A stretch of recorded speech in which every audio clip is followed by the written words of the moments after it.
Assalamualaikum warahmatullahi wabarakatuh.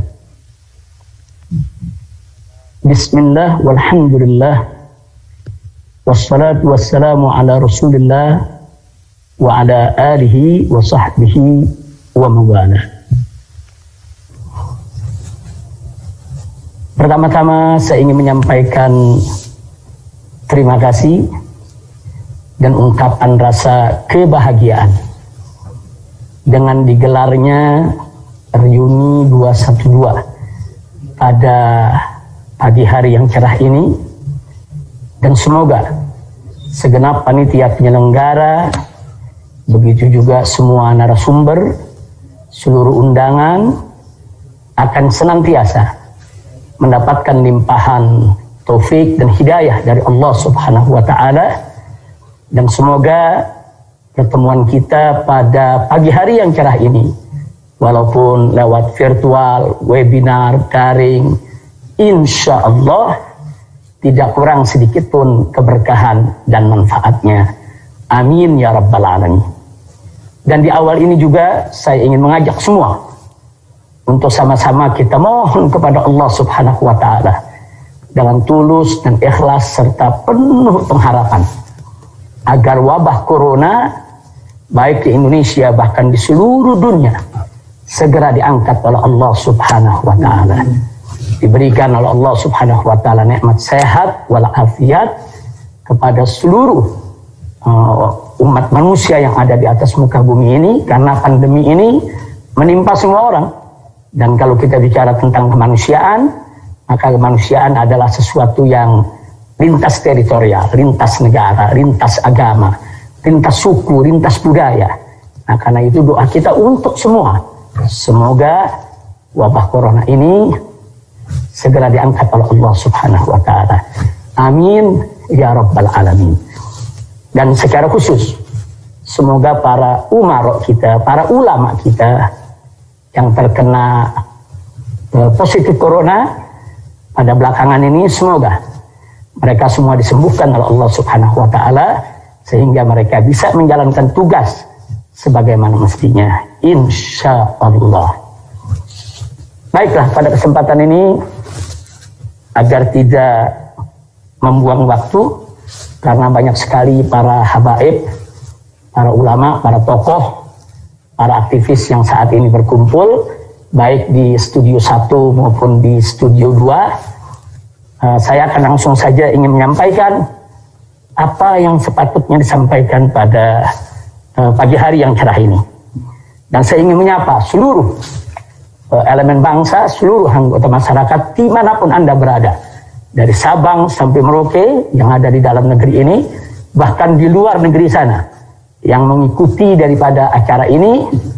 Saya ingin menyapa Anda semua dan ingin menyampaikan terima kasih serta apresiasi atas kepeduliannya, atas keikutsertaannya, kebersamaannya, yaitu dalam perjuangan kita semua untuk menggelorakan semangat spirit revolusi akhlak sebagai solusi untuk Indonesia yang bermartabat.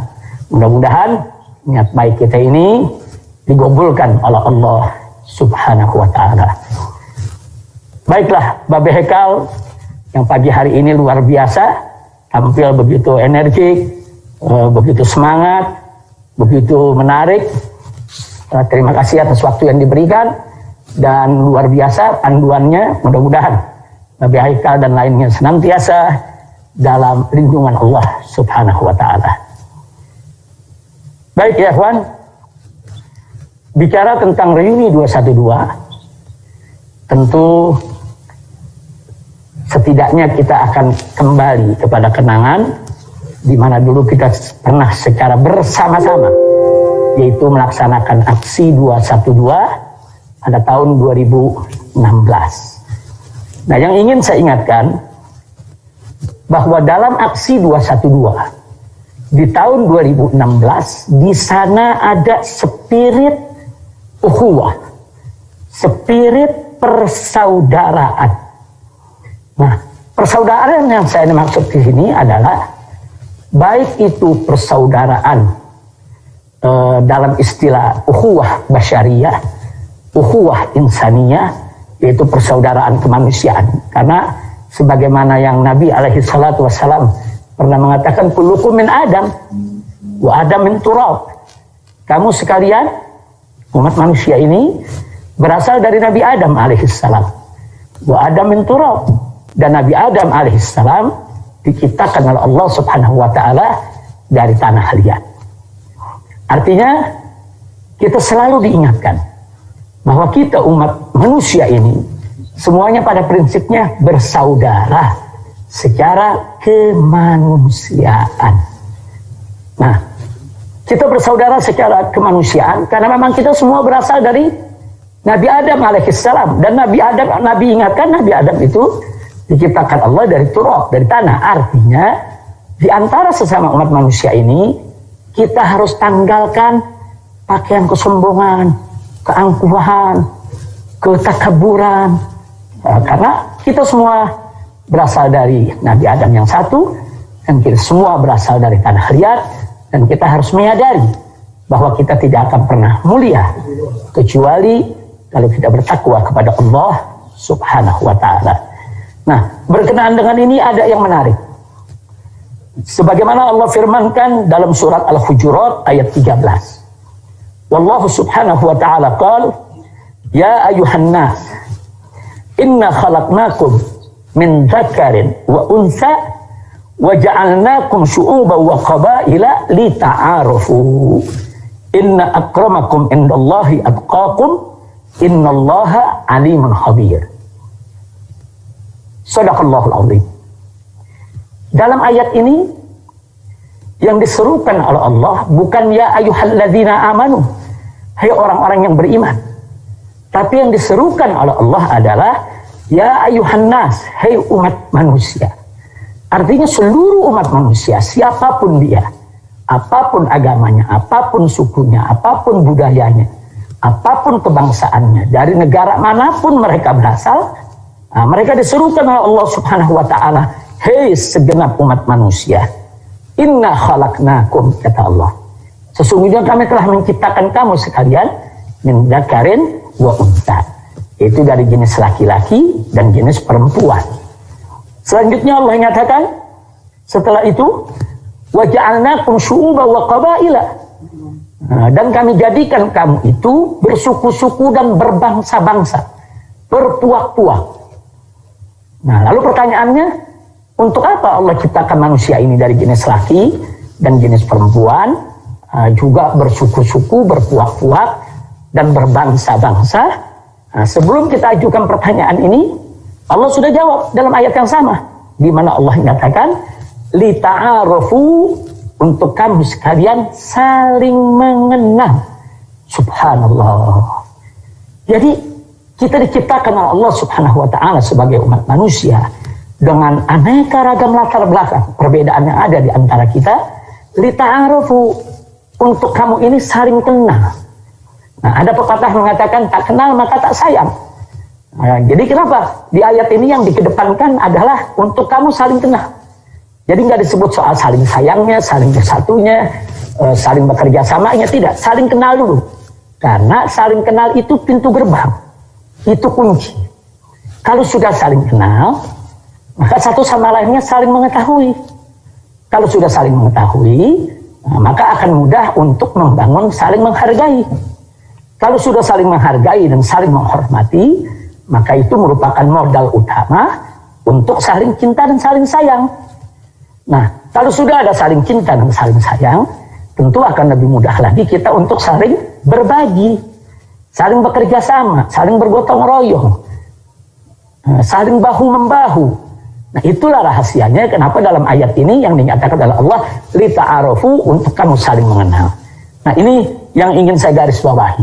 Nah, bahwa dalam aksi 212 di tahun 2016, bahkan dalam reuni-reuni selanjutnya, sampai reuni hari ini yang kita gelar bersama secara daring, secara webinar ini, bahwa di sana ada spirit ukhuwah basyariyah, ada spirit persaudaraan kemanusiaan.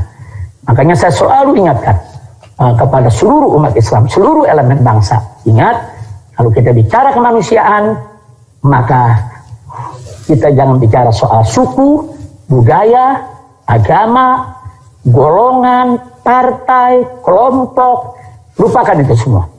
Apalagi kalau kita lagi terjun di medan bencana, di sana banyak orang membutuhkan uluran tangan kita, membutuhkan bantuan. Jangan sekali-sekali yaitu bicara tentang suku, agama, ras, atau antar golongan yang kita singkat dengan SARA. Tidak ada. Kemanusiaan adalah kemanusiaan. Inilah ukhuwah basyariah yang spiritnya melekat ada di dalam aksi 212 maupun dalam reuni 212 selanjutnya. Nah, kemudian yang kedua jenis ukhuwah yang ingin saya ingatkan juga, bahwa dalam aksi 212 di sana juga ada spirit persaudaraan kebangsaan. Nah, kalau istilah dalam bahasa Arabnya kita sebut ukhuwah wataniyah. Ukhuwah wataniyah. Kalau tadi ukhuwah basyariah itu bisa diistilahkan sebagai internasionalisme. Nah, sementara kalau ukhuwah wataniyah ini bisa kita istilahkan dengan yaitu nasionalisme. Itu persaudaraan kebangsaan. Persaudaraan kita satu tanah air. Nah, ini pun juga diberikan isyarat yang sangat jelas sekali oleh Nabi Muhammad SAW di dalam sejarah hidupnya. Bagaimana Nabi SAW secara terbuka di hadapan para sahabat menyatakan cintanya kepada kota suci Mekah, menyatakan cintanya kepada kota suci Madinah, bahkan menyatakan cintanya kepada Jabal Uhud. Subhanallah. Artinya ini dimotivasi oleh Rasulullah SAW para sahabatnya untuk cinta apa? Nabi cinta Mekah, Mekah tanah kelahirannya. Sampai-sampai Nabi mengatakan kepada kota Mekah didengar oleh para sahabat, kalau bukan kaummu yang mengusir aku dari Mekah, aku tidak akan pernah meninggalkan engkau wahai Mekah. Subhanallah. Nah, begitu juga Nabi menunjukkan rasa cintanya kepada Madinah. Nah, yang ditunjukkan oleh Nabi SAW baik di Mekah, di Madinah, maupun di tempat-tempat lainnya, bukan sekedar sebatas ucapan. Nah, tapi Nabi juga bekerja keras dengan para sahabat bagaimana membangun ekonomi umat, mensejahterakan mereka, yaitu di negara yang dipimpinnya, di Mekah, di Madinah, di Taif, dan lain sebagainya. Nah, ini menunjukkan luar biasa betapa Nabi SAW mengajarkan kepada umatnya untuk cinta negeri.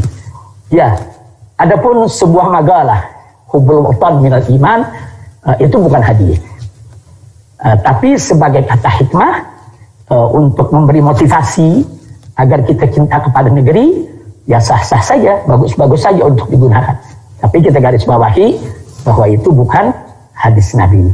Tapi sungguh pun begitu, sikap hidup Nabi, bagaimana Nabi menunjukkan rasa cintanya ke Mekah, Madinah, dan lain sebagainya, itu menjadi secara baik eksplisit maupun implisit menunjukkan bahwa Nabi SAW mengajarkan kepada umatnya untuk cinta negeri, cinta bangsanya, cinta tanah airnya. Nah, ini juga harus kita jaga. Inilah yang kita sebut dengan istilah ukhuwah wataniyah. Nah, baiklah, sekarang yang ketiga. Selain ukhuwah basyariah yang tadi kita sebut dengan istilah internasionalisme, dan selain ukhuwah wataniyah yang tadi kita sebut dengan nasionalisme, kebangsaan, ada satu lagi jenis ukhuwah. Nah, ukhuwah yang ketiga ini sangat spesifik, sangat khusus, sangat istimewa, karena dimensinya bukan dimensi hanya dunia, tapi dimensi dunia dan akhirat. Nah, ukhuwah apa? Ukhuwah Islamiyah. Jadi ukhuwah Islamiyah ini adalah satu persaudaraan yang diikat dengan akidah, diikat dengan syariat, diikat dengan keagamaan. Dan ini dimensinya bukan hanya sebatas dunia, tapi dimensi ini dimensi dunia dan akhirat. Nah, tentu ini tidak bertentangan dengan ukhuwah basyariah, ukhuwah wataniyah, Karena di dalam ukhuwah Islamiyah itu sendiri ada dimensi dunia yang memang harus dijaga. Dimensi mana mesti dijaga? Itu tadi yang kita sampaikan. Soal internasionalisme, kita tidak boleh menjadi bangsa yang terbelakang dari pergaulan internasional. Dan di sana juga ada nasionalisme, yang mana kita harus selalu bersedia untuk berkorban demi bangsa dan negara, serta memajukan negara. Dan itu ada dalam ajaran Islam secara komprehensif, yaitu secara lengkap. Nah, khusus yang ketiga ini, Allah berfirman dalam surat Ali Imran ayat 103. Allah subhanahu wa ta'ala qala wa'tasimu bihablillahi jami'a wa la tafarraqu. Artinya, berpegang teguhlah kamu sekalian kepada hablullah, itu kepada tali Allah, kepada agama Allah, kepada hukum Allah. Dan Allah ingatkan, wala tafarraqu, jangan sekali-kali kamu bercerai-berai. Nah, berdasarkan ayat ini, siapapun yang sudah mendeklarasikan dirinya sebagai seorang muslim, bersahadat, memeluk agama Islam, maka mereka wajib al-i'tisam, berpegang kuat kepada hablullah, kepada hukum Allah. Nah, kenapa? Karena hukum Allah yang diturunkan oleh Allah subhanahu wa ta'ala itu merupakan way of life. Itu merupakan jalan hidup. Jalan hidup dari dunia menuju ke akhirat. Nah, oleh karenanya, setiap muslim, setiap orang beriman wajib berpegang teguh kepada Al-Quranul Karim, kepada sunnah Nabi Muhammad SAW, berpegang teguh juga kepada ijma, qiyas, dan lain sebagainya yang menjadi sumber-sumber hukum muktabar terpercaya, yaitu di tengah umat Nabi Muhammad sallallahu alaihi wasallam. Dan haram mereka berpecah belah. Jadi wala tafarraqu, kata Allah subhanahu wa ta'ala, gak boleh berpecah belah. Maka itu orang-orang beriman wajib bersatu. Tapi bukan sembarang bersatu. Bersatu dalam iman, bersatu dalam Islam, bersatu dalam akhlak, bersatu dalam kebajikan, bersatu dalam kebersamaan, bersatu dalam taat, bersatu dalam takwa. Jadi bukan bersatu dalam korupsi, bukan bersatu dalam kezaliman, bukan bersatu dalam dusta, bukan bersatu dalam kemunkaran dan kemaksiatan. Jadi bersatu yaitu di dalam iman dan takwa kepada Allah subhanahu wa ta'ala. Nah, inilah ahibail kiram, bagian pertama dari pertemuan kita, yaitu pada pagi hari ini, yang ingin saya sampaikan. Sekali lagi saya garis bawahi bahwa dalam aksi 212 di tahun 2016 ada spirit ukhuwah basyariah, internasionalisme, karena memang yang hadir saat itu bukan dari Indonesia saja, hampir dari seluruh dunia ikut hadir. Kemudian yang kedua adalah ada spirit ukhuwah wataniyah, nasionalisme. Karena saat itu yang hadir dari hampir semua suku, apapun agamanya, mereka datang untuk bersama-sama bagaimana menuntut penegakan keadilan. Dan yang ketiga, di sana secara spesifik ada ukhuwah Islamiyah yang luar biasa. Nah, mudah-mudahan saya harap spirit dari tiga jenis ukhuwah ini akan selalu ada di dalam setiap gerakan yang memiliki ruh daripada 212, baik hari ini maupun yang akan datang, insya Allah. Nah, selanjutnya di bagian kedua. Di bagian kedua yang ingin saya ingatkan di sini adalah yaitu tentang akhlak Nabi alaihi salatu wassalam dan misi kenabian yang dibawa oleh Rasulullah sallallahu alaihi wasallam. Di dalam Al-Quranul Karim, surat Al-Qalam ayat 4, Allah subhanahu wa ta'ala yang maha tahu tentang segala sesuatu memberikan kesaksian ilahi yang amat suci dan maha tinggi tentang akhlak Nabi. Di mana Allah subhanahu wa ta'ala menyatakan kepada Nabi alaihi salatu wassalam, wa innaka la'ala khuluqin azim. Sesungguhnya engkau, wahai Nabi, wahai Rasul, wahai Muhammad sallallahu alaihi wasallam, la'ala khuluqin azim, berbudi pekerti yang sangat agung. Nah, ini bukan sembarang kesaksian. Ini kesaksiannya datang dari satu zat yang maha tahu tentang apa yang dilakukan oleh Nabi di depan umatnya, apa yang dilakukan oleh Nabi di belakang umatnya, bahkan apa yang terlintas di benak Nabi alaihi salatu wassalam. Nah, zat yang maha tahu itulah Allah subhanahu wa ta'ala yang memberikan kesaksian yang maha tinggi bahwa Nabi memiliki akhlak yang sangat azim. Subhanallah, subhanallah. Nah, jadi artinya di sini bahwa memang Nabi diutus oleh Allah subhanahu wa ta'ala sebagai seorang manusia yang bukan sembarang manusia, tapi manusia yang memiliki akhlak yang sedemikian sempurna, bahkan paripurna. Sampai-sampai para ulama pernah menyatakan saking sempurnanya akhlak Nabi alaihi salatu wassalam, tidak cukup kita bicara hanya dalam suatu diskusi 1 jam, bahkan sehari, bahkan seminggu, bahkan 1 tahun sekalipun, bahkan seumur hidup kita sekalipun ingin membahas secara sempurna daripada kemuliaan akhlak Nabi, saking sempurnanya tidak akan pernah tuntas.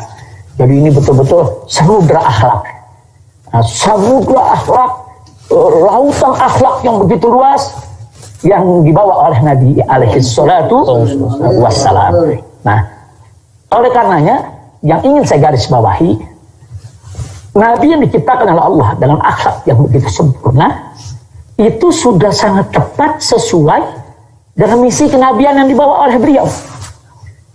Sebagaimana diriwayatkan oleh Al-Imam Al-Baihaqi dalam kitab As-Sunan Al-Kubra, disebutkan juga oleh Al-Imam Al-Bazzar dan Al-Imam Al-Budai dalam musnad mereka, bahwa Nabi pernah mengatakan alaihi salatu wassalam pada suatu kesempatan di mana beliau katakan, innama bu'ithu liutammima makarimul akhlak.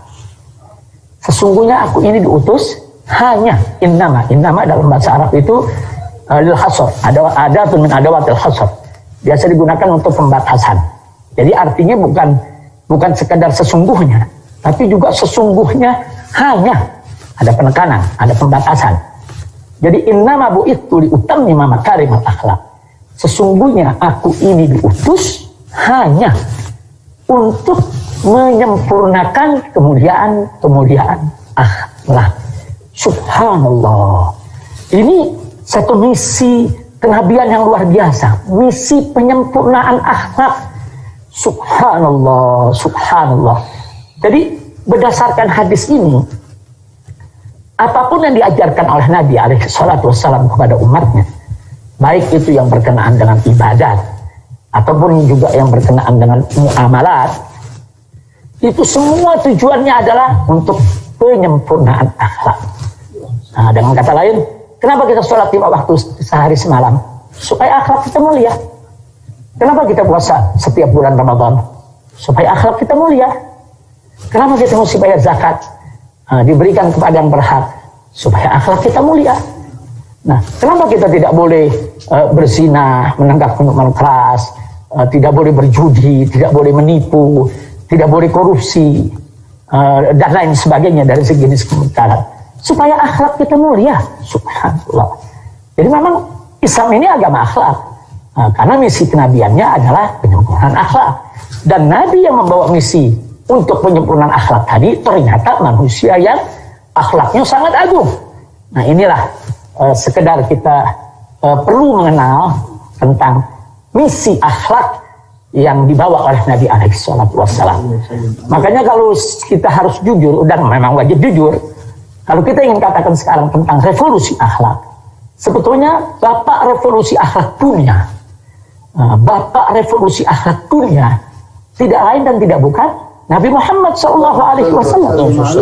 Karena beliau diutus oleh Allah Subhanahu wa taala untuk apa? Untuk mengajak umat manusia minadz zulumati ilan nur, dari kegelapan kepada cahaya yang terang benderang. Jadi membawa umat manusia di dunia di zaman jahiliyah dulu dari zulumat, dari kegelapan ilan nur kepada cahaya, itu langkah revolusi yang luar biasa. Itu langkah revolusi terobosan revolusi yang maha dahsyat luar biasa. Nah, karena yang dibawa oleh Nabi ini bukan hanya satu lokal se-Jakarta atau se-Pulau Jawa atau se-Indonesia, tapi dunia yang saat itu dipenuhi dengan alam jahiliyah, dipenuhi dengan alam zulumat. Jadi sekali lagi saya mau katakan di sini bahwa bapak revolusi dunia yang sebenarnya adalah Sayyiduna Muhammad sallallahu alaihi wa alihi wa sahbihi wasallam. Nah, baiklah ya kawan. Kalau begitu saya pikir perlu juga sedikit kita gambarkan sebetulnya akhlak Nabi yang agung itu yang macam mana sih? Nah, supaya ada gambaran bagi seluruh masyarakat di Indonesia ini dari Sabang sampai Merauke, begitu juga yang ada di luar. Tadi sudah saya katakan untuk mencari satu ibarat ungkapan yang bisa menggambarkan kesempurnaan akhlak Nabi secara tuntas memang sulit. Tapi ada satu ungkapan yang luar biasa, yaitu ketika seorang Hisham bin Amir bertanya kepada istri Nabi tercinta, itu bertanya kepada Sayyidatuna Aisyah radhiyallahu taala anha. Beliau bertanya kepada Sayyidatuna Aisyah, "Ya Ummul Mukminin, wahai Ummul Mukminin, kaifa kana khuluqun Nabi sallallahu alaihi wasallam?"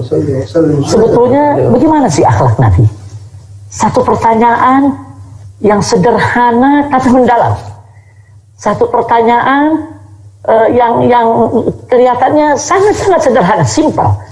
Tapi isinya ini begitu mendalam dan jawabannya ini memang ditunggu oleh umat. Nah, lalu apa dijawab oleh Siti Aisyah? Siti Aisyah ini terkenal dengan pemahamannya tentang fikih, terkenal dengan keilmuannya karena memang beliau langsung dididik oleh Nabi kita Muhammad sallallahu alaihi wasallam. Nah, Sayyidatuna Aisyah berhasil menjawab dengan satu ungkapan yang singkat tapi padat, yang ringkas tapi jelas.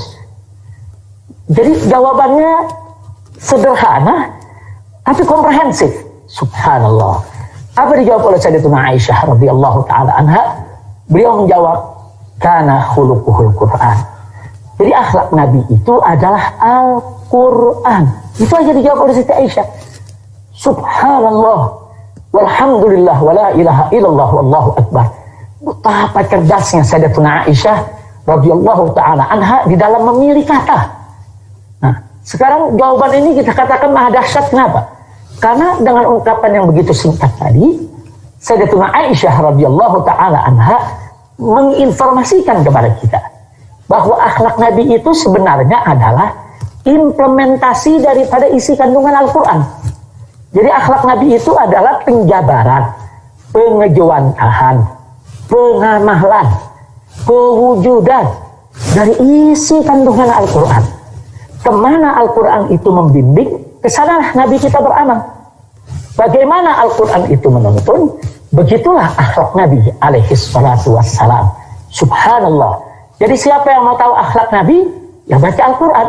Pahami Al-Quran, pelajari Al-Quran, amalkan isi kandungan Al-Quranul Karim. Nah, sekarang mari kita lihat.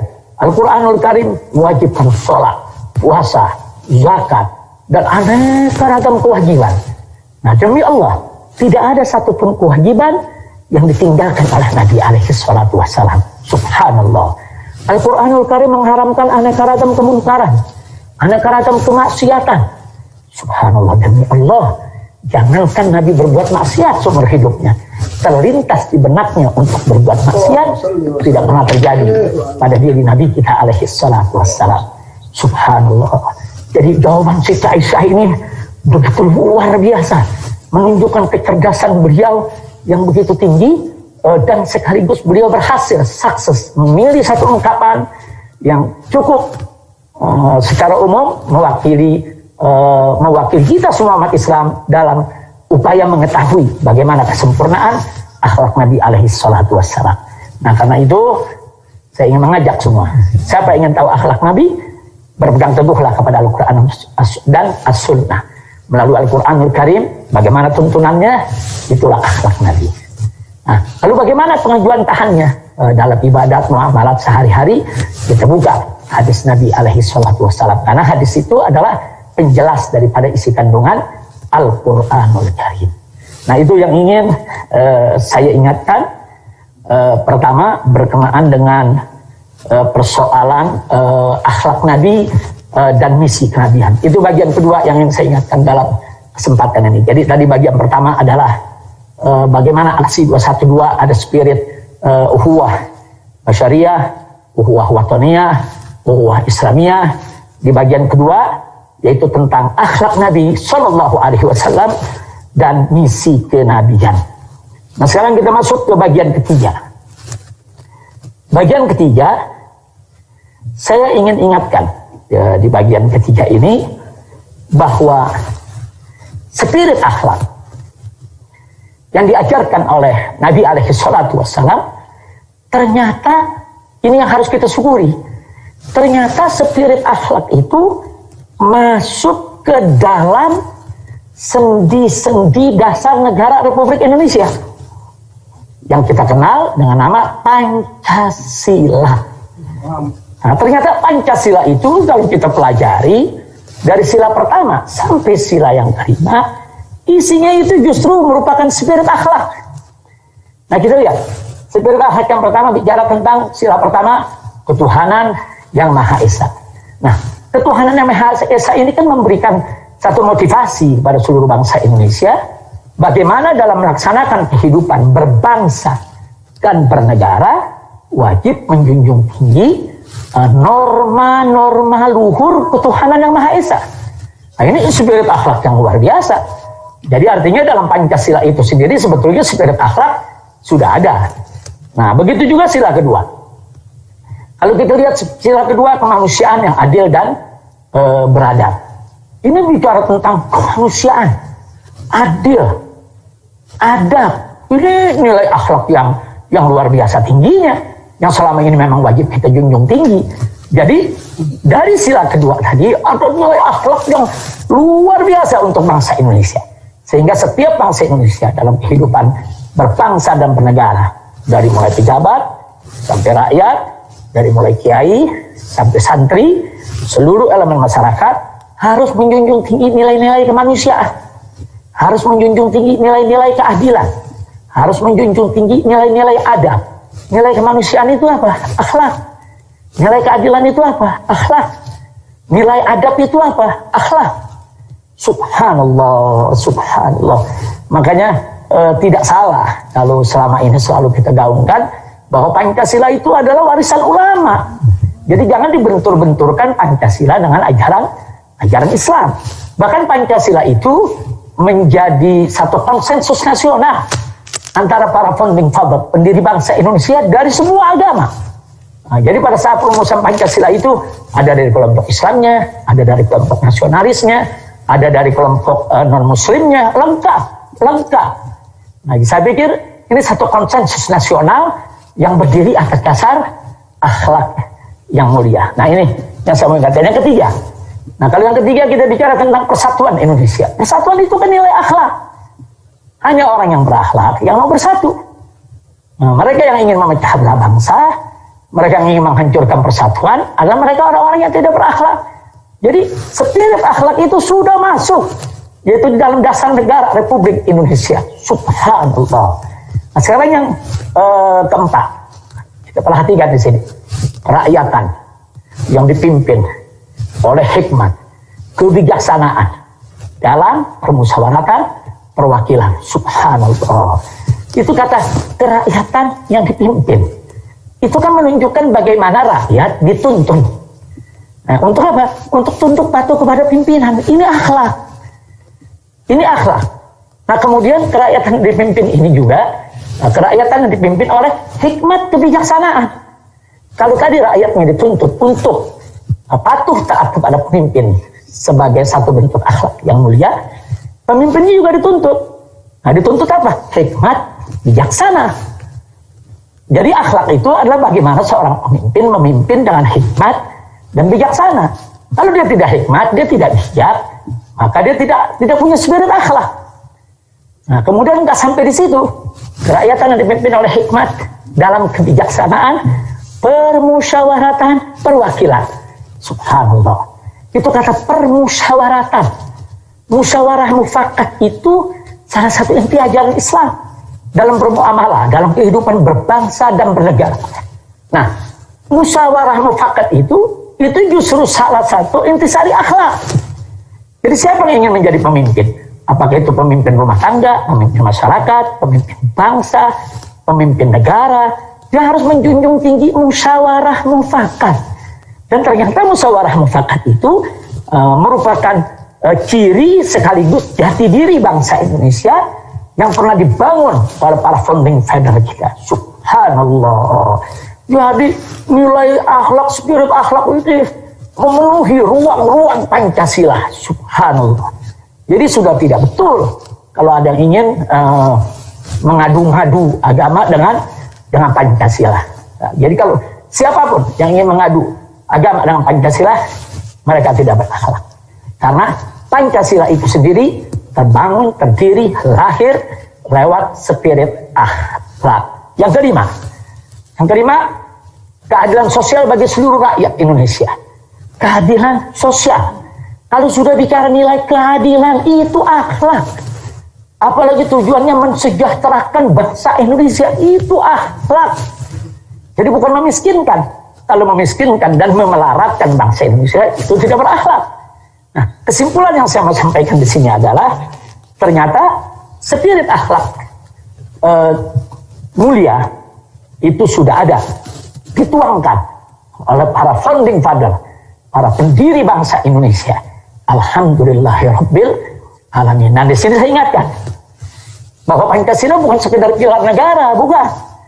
Tapi berdasarkan Undang-Undang Dasar 1945 pasal 29 ayat 1 bahwa negara Republik Indonesia berdasarkan ketuhanan yang Maha Esa. Nah, jadi jelas di sini bahwa ketuhanan yang Maha Esa bukan sekedar pilar negara, tapi lebih dari pilar negara, merupakan dasar negara. Apa beda pilar dengan dasar? Pilar itu kan cuma tiang. Nah, tiang itu bisa dirubuhkan, bisa diganti kapan saja. Nah, sedangkan dasar itu fondasi, sangat mendasar sekali, sangat fundamental sekali. Nah, karena itu saya termasuk yang tidak setuju kalau Pancasila sebagai dasar negara disebut sebagai pilar negara. Karena itu jadi menurunkan derajat Pancasila itu sendiri.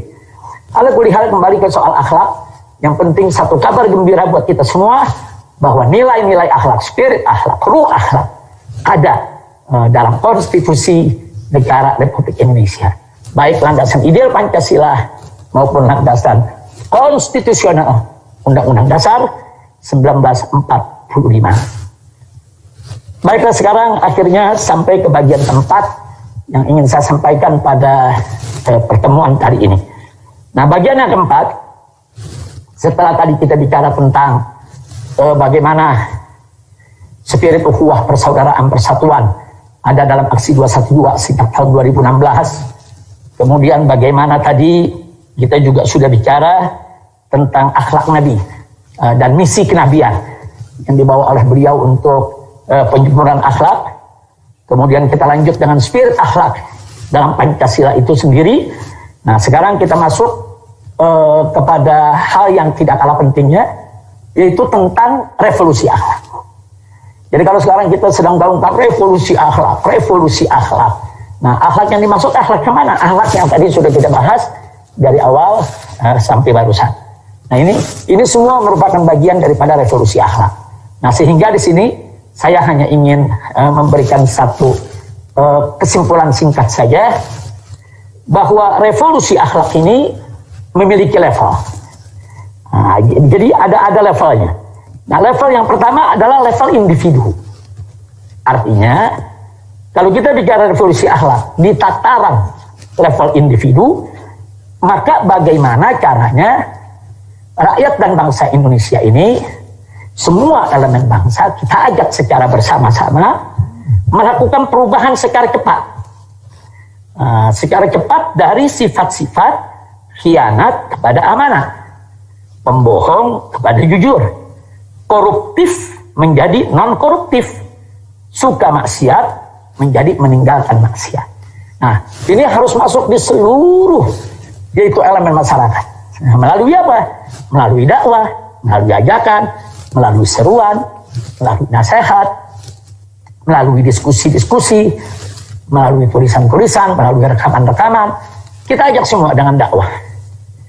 Nah, bagaimana seluruh masyarakat Indonesia, individu-individu bangsa Indonesia, siapapun dia, yang menginginkan Indonesia bermartabat, yang menginginkan Indonesia berkah, ayo mari kita lakukan revolusi akhlak. Nah, ini di level individu.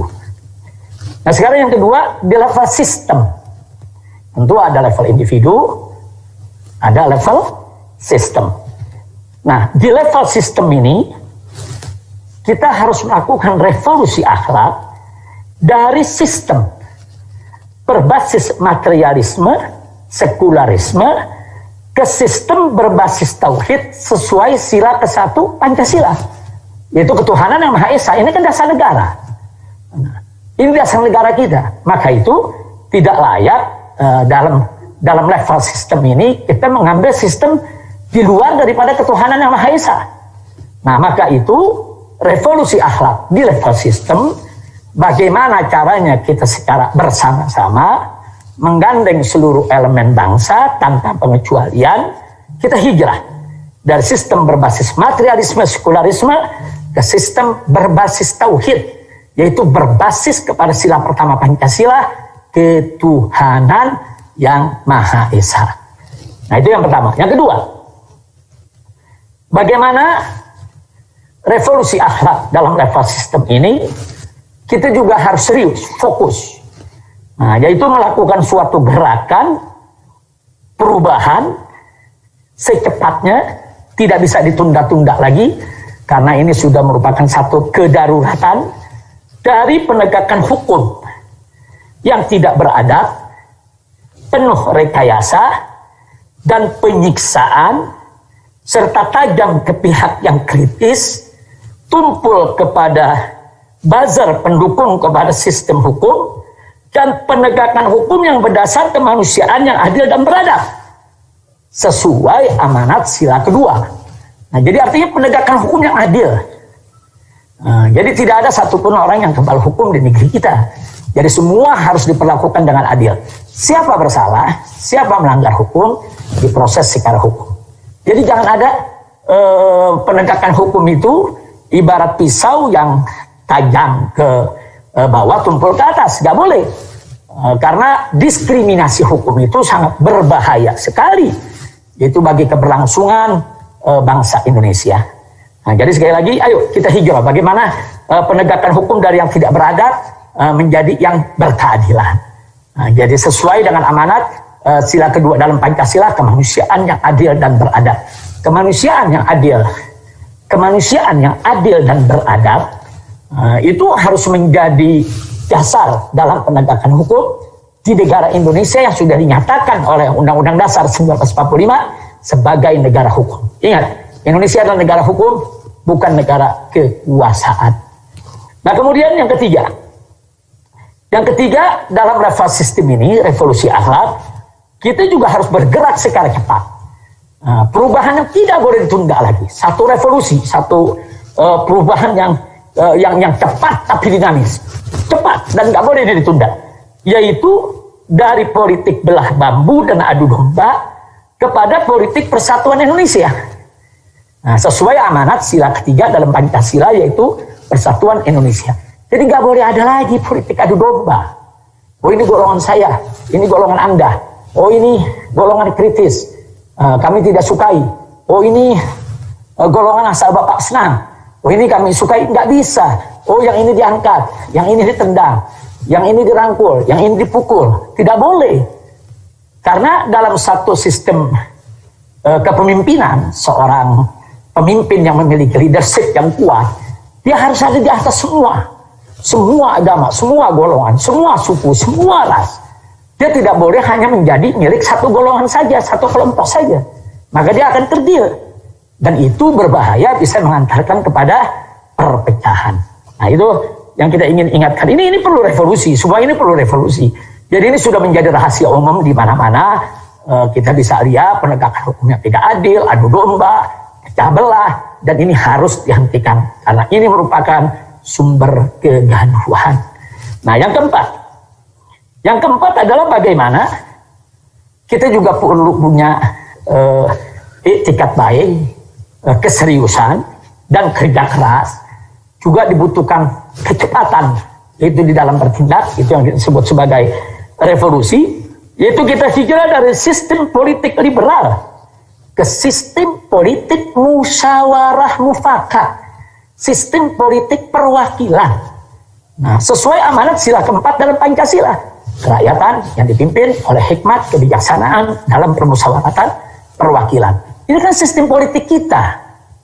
Nah, sistem politik yang sudah dibangun oleh para founding father ini nggak boleh diganti menjadi sistem neolib, menjadi sistem liberal, menjadi sistem yang otoriter atau menjadi sistem yang diktator. Tidak boleh, karena itu bisa menghancurkan tatanan demokrasi Negara Kesatuan Republik Indonesia. Jadi para founding father kita itu luar biasa. Mereka orang-orang cerdas, negarawan. Mereka punya pemikiran begitu panjang ke depan untuk kebaikan bangsa Indonesia. Jadi mereka sudah letakkan itu dasar-dasarnya. Apa dasar ekonominya, dasar politiknya, bahkan pertama sekali yang mereka letakkan dasar agamanya, ketuhanan yang Maha Esa. Yang kedua, kemanusiaan yang adil dan beradab. Ini kan dasar penegakan hukum. Nah, yang ketiga, persatuan Indonesia. Itu kan dasar luar biasa untuk mencegah disintegrasi bangsa. Dan yang keempat yang tidak kalah pentingnya, dasar musyawarah mufakat dengan sistem perwakilan. Nah, sebetulnya kita hanya tinggal melaksanakan saja. Enggak usah kita obok-obok ini Pancasila, apalagi diperas-peras, mau dijadikan Ekasila, mau dijadikan Trisila. Nah, ini berbahaya sekali bagi persatuan dan kesatuan NKRI. Nah, kemudian yang terakhir yaitu yang kelima, masih dalam tataran level revolusi akhlak. Dari revolusi akhlak di level sistem juga harus punya keberanian yang penuh tanggung jawab dan semangat, serius, fokus bagaimana kita melakukan hijrah dari sistem ekonomi riba ke sistem ekonomi non riba, dari pembangunan yang mengandalkan utang kepada pembangunan yang berbasis ekonomi kerakyatan, dari ekonomi oligarki kapitalistik ke ekonomi berkeadilan sosial, dari struktur ekonomi yang dikuasai segelintir orang kepada pemerataan sumber daya ekonomi.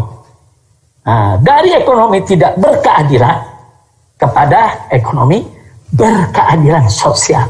Nah, ini sesuai dengan amanat sila kelima dari Pancasila. Keadilan sosial bagi seluruh rakyat Indonesia. Jadi level sistem yang saya sampaikan barusan satu persatu, level sistem ini kita bagi 5 tadi, semuanya nah, itu sudah diamanatkan, sudah digariskan dengan secara tegas, jelas, lugas oleh para founding father bangsa Indonesia. Jadi subhanallah, subhanallah, sekali lagi kita harus mendoakan para founding father kita, jasa mereka terhadap bangsa ini. Nah, kita sebetulnya hanya tinggal melaksanakan, menjaga, melestarikan. Nah, bagaimana semua ini bisa dijaga menjadi modal revolusi akhlak kita. Nah, karena itu di sini akhirnya sebagai penutup, nah, yang ingin saya sampaikan di sini adalah yang paling penting. Sekali lagi ini sangat mendasar sekali. Jadi tidak ada gunanya kita bicara secara teoritis, yaitu tentang revolusi akhlak yang sudah saya paparkan tadi, kalau poin akhir ini tidak kita jaga, yaitu bahwa revolusi akhlak ini mesti melibatkan semua komponen dan elemen masyarakat untuk menuju negeri yang baldatun thayyibatun wa rabbun ghafur. Jadi niatnya mesti ikhlas. Bukan cari kekuasaan, bukan cari jabatan, bukan cari harta benda, bukan. Niatnya mesti ikhlas, ikhlas, ikhlas. Yaitu mencari ridho Allah Subhanahu wa taala. Jadi semua komponen masyarakat, siapapun dia, bagian dari bangsa Indonesia ini harus dilibatkan. Nah, makanya untuk menuju ke arah ini kita harus buka pintu dialog. Kita harus selalu membuka diri untuk bicara dengan pihak mana saja. Kita harus siap mengkritik dan kita juga harus siap dikritik. Nah, jadi jangan merasa diri paling suci sendiri, paling benar sendiri, tidak. Nggak ada yang maksum di antara kita. Nah, kecuali Nabi alaihi salatu wassalam. Kita ini ada kesalahan, ada kelalaian. Kita saling koreksi, kita saling informasi dan kita saling koreksi. Nah ini bagian-bagian daripada revolusi akhlak yang ingin saya paparkan supaya menjadi jelas. Nah pada akhirnya setelah panjang lebar saya sampaikan soal revolusi akhlak ini, jangan ada yang berpikir revolusi akhlak itu kalau dengar kata revolusi bersenjata atau revolusi pemberontakan. Habib Musa, tidak betul. Kami ini para habaib di Indonesia ini yang berakidahkan Ahlus Sunnah wal Jamaah, kami ini dididik oleh guru-guru kami.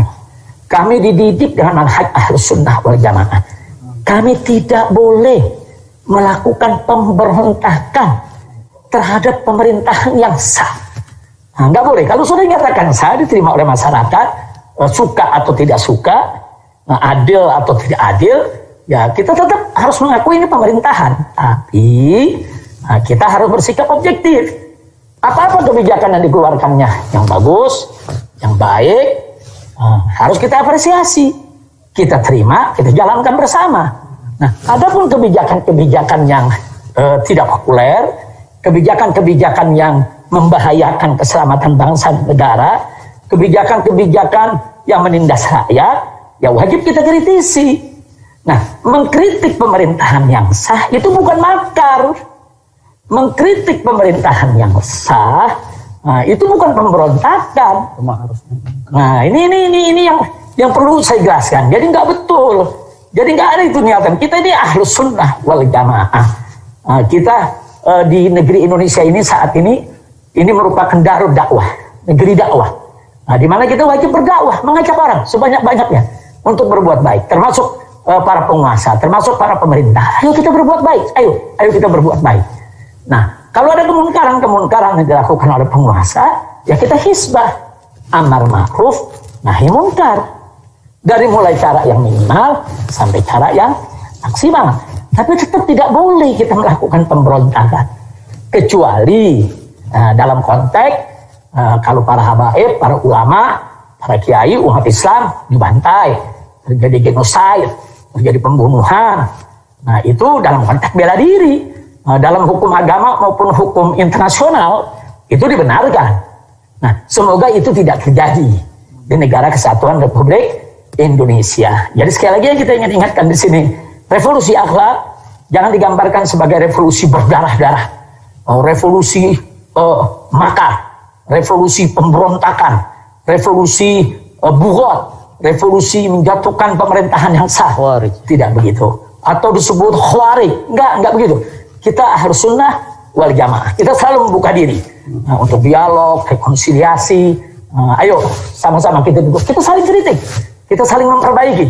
Nah inilah dakwah dan hisbah inda ahli sunnati wal jamaah. Nah karena itu di sini juga saya ingin ingatkan bahwa kalau kita bicara tentang revolusi, revolusi itu kan perubahan cepat. Loh kenapa harus cepat? Karena kalau ditunda-tunda ini membahayakan persatuan kesatuan negara Republik Indonesia. Nah mana-mana yang harus segera diperbaiki. Nah itu namanya revolusi. Apalagi tidak ada tambah kata akhlak. Revolusi akhlak. Ya berarti revolusinya itu harus berakhlak. Nah karena itu saya minta kepada semua pihak, ayo stop sudah kegaduhan ini. Mau sampai kapan kita terus bergaduh? Nah kemudian yang tidak kalah pentingnya, kalau kita menyatakan jihad, nah ada lagi nih. Orang kalau dengar kata jihad ini selalu diidentikan dengan ISIS, dengan teroris, dengan pemenggalan kepala, dengan ya perbuatan-perbuatan yang mengerikan. Enggak begitu. Jihad itu jihad itu memang pada makna terminologi dia merupakan makna perang. Tapi ada syarat-syaratnya, ada adabnya, ada akhlaknya seperti pada saat penjajah Belanda datang menjajah Indonesia, para ulama-ulama kita menyuarakan jihad, bahkan mereka turun berjihad. Ada Teguh Umar di Aceh dalam Cut Na'din, ada Imam Bonjol di Sumatera Barat, ada Pangeran di Ponorogo, yaitu di tanah Jawa. Mereka semua berjihad. Nah, konteks pada saat itu yang dihadapi oleh beliau-beliau yaitu melawan penjajah. Memang harus jihad, harus berdarah-darah. Nah, tanpa adanya Teku Umar, Cut Nyak-din, tanpa ada Pangeran Hasanuddin, tanpa adanya Imam Bonjol, kemudian Diponegoro dan lain sebagainya, bagaimana kita mau merdeka dari penjajahan? Nah, itu konteks jihad. Begitu juga pada saat kita awal kemerdekaan. Kemudian Belanda membonceng Inggris, ingin menjajah kembali ke Indonesia. Apa yang dilakukan para ulama? Almarhum rahmatullah Datuk Syekh Yai Haji Hasyim Asy'ari mengajak para ulama, pondok-pondok pesantren semua dengan resolusi jihadnya, kemudian didukung oleh Muhammadiyah dalam kongresnya di Yogyakarta. Akhirnya terjadi gerakan jihad yang luar biasa, mengusir para penjajah untuk mempertahankan kemerdekaan Republik Indonesia. Dalam konteks itu jihad wajib. Nah, jadi jangan juga kita mendengar kata jihad kemudian dikaitkan dengan hal-hal yang merusak. Nggak betul. Nah, di Indonesia saat ini, kita ini bukan darul jihad, tapi darul dakwah. Darul Hizbah. Ini negeri dakwah dan negeri amar ma'ruf nahi munkar. Kan tidak ada genosid. Apa pemerintah kita melakukan genosida terhadap rakyat Indonesia? Kan enggak. Nah, jadi selama tidak ada pembantaian terhadap umat Islam, tidak ada pembunuhan terhadap para ulama kiai, ya kita tidak bicara soal kita perang angkat senjata. Jadi semua itu fitnah. Nah, sebagai penutup akhirnya bicara tentang jihad. Justru Nabi mengatakan jihad yang paling afdol itu sekarang. Jihad yang paling afdol. Jihad yang paling afdol itu adalah kalimatul haqqin amama sultanil jair. Menyampaikan kalimat yang hak kepada penguasa yang zalim. Jadi siapa yang menyampaikan kalimat hak, kalimat benar depan kezaliman penguasa, itu jihad yang paling afdol. Dan itu wajib dilakukan oleh para ulama, khususnya para habaib dan para kiai. Jadi ini yang perlu kita sampaikan. Artinya biasakanlah hidup dengan saling mengkritik, saling menasihati, watawasau bil haqqi watawasau bis sabr. Kita saling menasihati dengan hak, saling menasihati dengan sabar. Nah, karena itu saya minta kepada semua pihak tanpa terkecuali, yuk mulai hari ini, mulai saat ini, stop segala kegaduhan, buka pintu dialog, ayo kita diskusi, ayo kita berargumentasi dengan sehat. Nah, jadi tidak ada lagi tuh rekayasa untuk meruntuhkan tatanan kehidupan demokrasi Indonesia, tatanan penegakan hukum di Indonesia, tatanan kehidupan berbangsa dan bernegara. Jadi stop kegaduhan ini, stop ketidakadilan, stop kezaliman. Nah, ini yang saya mau sampaikan kepada semua ikhwan. Dan terima kasih kepada para panitia, para habaib, para kiai, para ulama, para tokoh yang hadir di studio 1 maupun 2. Dan saya mohon maaf kalau saya tidak sebutkan satu persatu namanya, karena jumlahnya cukup banyak ini. Ada 100 ulama dan tokoh. Tapi saya bahagia. Nah, saya ingin sampaikan, saya bahagia betul. Yaitu bisa menemani Anda semua pada saat ini. Dan saya akan mendengarkan juga apa yang akan Anda sampaikan. Ini satu kebahagiaan dan kehormatan tersendiri bagi saya. Nah, sebelum saya akhiri, saya juga ingin minta maaf, yaitu kepada seluruh tokoh, habaib, ulama. Kalau sampai hari ini saya belum bisa bersilaturahim untuk keliling, menemui, menjumpai para tokoh, karena memang saya masih dalam observasi untuk menjaga daripada kesehatan saya dan keluarga atas saran tim medis. Gitu. Jadi menurut tim medis, pada saat kita menghadapi penumpukan manusia, baik di bandara, di Petamburan, di Tebet, di Megamendung, kita sudah berkali-kali menyampaikan jaga protokol kesehatan. Tapi gimana ya, antusias umat ini, subhanallah, sampai ribuan laskar nggak mampu mencegah. Padahal ribuan laskar sudah disiapkan. Akhirnya mereka yang bersalaman, mereka yang berusaha untuk peluk dan lain sebagainya. Nah, akhirnya tim medis menyarankan ini bukan persoalan COVID atau tidak COVID, baik COVID ataupun tidak COVID, dalam suasana yang sudah crowded seperti itu, ya seharusnya memang mengkarantina diri, atau mengisolasi diri, walaupun tidak COVID sekalipun. Tetap untuk pemulihan, untuk menjaga. Nah, kemudian atas saran mereka juga nanti secara berkala ya diperiksa dengan rapid test, diperiksa dengan swab antigen, diperiksa juga dengan swab PCR dan lain sebagainya. Jadi saya serahkan kepada tim medis. Jadi silakan diperiksa sebaik-baiknya dan seterusnya. Maka itu saya minta maaf kepada para alim ulama, para kiai yang datang ke rumah saya. Kita di sini juga memperlakukan protokol kesehatan yang sangat ketat. Jadi di pintu gerbang itu kita sediakan ada rapid test, ada swab antigen. Jadi kalau ada tamu-tamu siapapun dia tanpa terkecuali, kita periksa dengan rapid test atau kita periksa dengan swab antigen yang hasilnya kan lebih cepat. Nah kalau memang mereka negatif, ya kita persilakan masuk. Dengan tetap menjaga jarak, menjaga protokol kesehatan, kita bisa ngobrol, tapi dalam jumlah yang sangat dibatasi. Nah kalau memang dalam pemeriksaan tadi ada yang positif, ya langsung kita arahkan di medis, baik ke Hilal Merah Indonesia FPI, Hilmi, atau ke Mercy, atau juga ke rujukan pemerintah kalau mungkin konsentrasi COVID-nya agak tinggi. Nah, jadi langsung kita arahkan. Nah artinya ini tetap akan kita jaga. Nah makanya saya minta maaf kepada semua masyarakat kalau dalam kerumunan di bandara, di Petamburan, di tempat di Megamendung terjadi suatu penumpukan yang memang di luar kendali. Nah, karena antusiasnya. Nah maka itu saya langsung dengan kawan-kawan di DPP FPI semenjak kejadian itu kita stop. Nah, tidak ada lagi kerumunan. Bahkan seluruh rencana jadwal ke luar kota, ke daerah kita stop sampai pandemi ini berakhir. Nah, jadi kita harus hormati protokol kesehatan itu buat semua. Itu termasuk akhlak juga yang mesti kita jaga. Nah jadi saya serukan kepada seluruh bangsa Indonesia agar kita mendapat keberkahan dari Allah, wabah ini segera selesai. Ayo sama-sama kita ikut protokol kesehatan, jaga jarak, sering-sering cuci tangan, apalagi kalau bisa berwudu nih bagi umat Islam. Ada dawamul wudu, kemudian pakai masker, pakai face shield, kemudian hindarkan segala bentuk kerumunan. Saya ajak semua, ayo mari sama-sama dengan semangat revolusi akhlak, bagaimana kita menanggulangi pandemi ini agar bisa itu segera diangkat oleh Allah Subhanahu wa taala.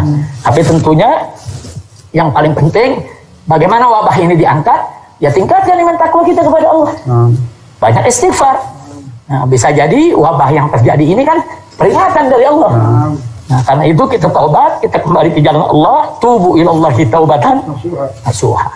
Nah, jadi ini yang saya sampaikan. Jadi terima kasih Habib Muhsin bin Zaid Al-Attas.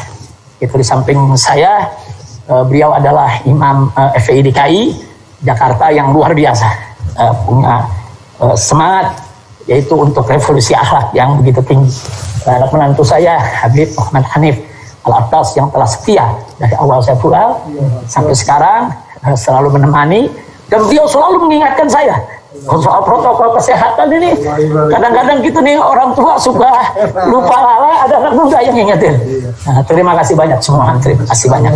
Nah jadi itu yang saya mau sampaikan. Sekali lagi saya minta maaf kalau dalam kerumunan tadi buat keresahan atau membuat pihak-pihak yang tidak nyaman atau kita melakukan pelanggaran. Nah, itu di luar keinginan, tanpa kesengajaan, dan itu memang antusias umat, rindu, cinta. Nah, dan makanya pada saat Pak Anies Baswedan ya melalui melalui dinasnya, nah itu menyampaikan adanya pelanggaran dan harus bayar denda, ya kita terima. Ya kita kalau memang salah, ya salah, harus bayar denda. Ya nggak usah berdebat, kita bayar denda. Nah itu sudah kita sampaikan. Dan untuk Pak Anies Baswedan, kita doakan agar beliau cepat sehat walafiat. Amin ya Allah. Dan juga Bapak Wakil Gubernurnya, agar beliau segera bisa tugas kembali seperti biasa. Amin ya Allah. Jakarta ini menjadi Jakarta yang thayyibah. Begitu juga seluruh gubernur di Indonesia. Selamat bekerja. Ayo sama-sama kita jaga protokol kesehatan. Hindarkan kerumunan. Kerumunan apa saja? Kerumunan pilkada, kerumunan maulid, kerumunan haul, kerumunan apa lagi? Pernikahan. Kerumunan apa saja kita hindarkan, kita jaga, kita dukung upaya ulama dan upaya umaro bagaimana secepatnya kita keluar dari pandemi ini. Amin ya Allah. Itu saja. Terima kasih banyak. Jazakumullahu khairan jazaa. Saya ucapkan terima kasih atas segala perhatian. Saya mohon maaf atas segala kesalahan, kekhilafan dan kekurangannya. Hadani Allah wa iyyakum ila siratal mustaqim. Wassalamualaikum warahmatullahi wabarakatuh. Waalaikumsalam warahmatullahi wabarakatuh.